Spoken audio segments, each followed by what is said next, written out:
चाहल पाल घरवा सोना सान कैल पापजी। चाहल पाल घरवा सोना सान कैल पापजी। जांघिया बैठाई बेटी दान कैल पापजी। जांघिया बैठाई बेटी दान कैल पापजी।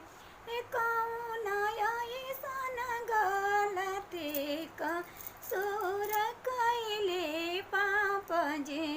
अरे कौन ऐसन गलती कसूर कैले पापजी। जांघिया बैठा के बेटी दान कैल पापजी। अरे जांघिया बैठा के बेटी दान कैल पापजी।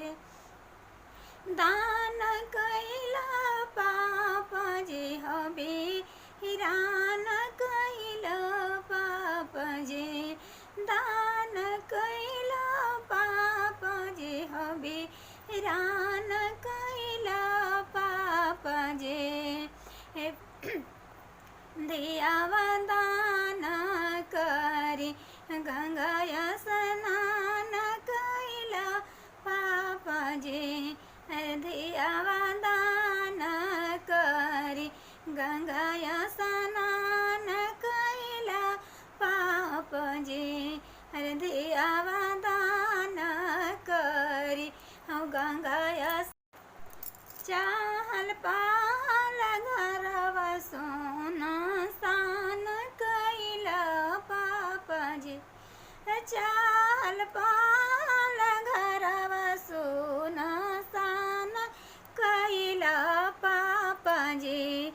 जांघिया बैठाई बेटी दान कैल पापजी। जांघिया बैठाई बेटी दान कैल पापजी। कौन ऐसन गलती कसूर कैले पापजी। अरे कौन ऐसन गलती कसूर कैले पापजी। जांघिया बैठा के बेटी दान कैल पापजी।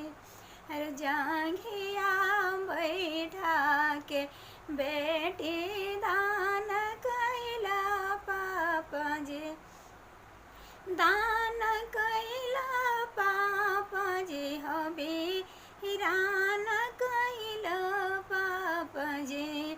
दान कैल पापजी हबी हिरान कैल पापजी। दियावा दान करी गंगा स्नान कैल पापजी। दियावा दान करी गंगा स्नान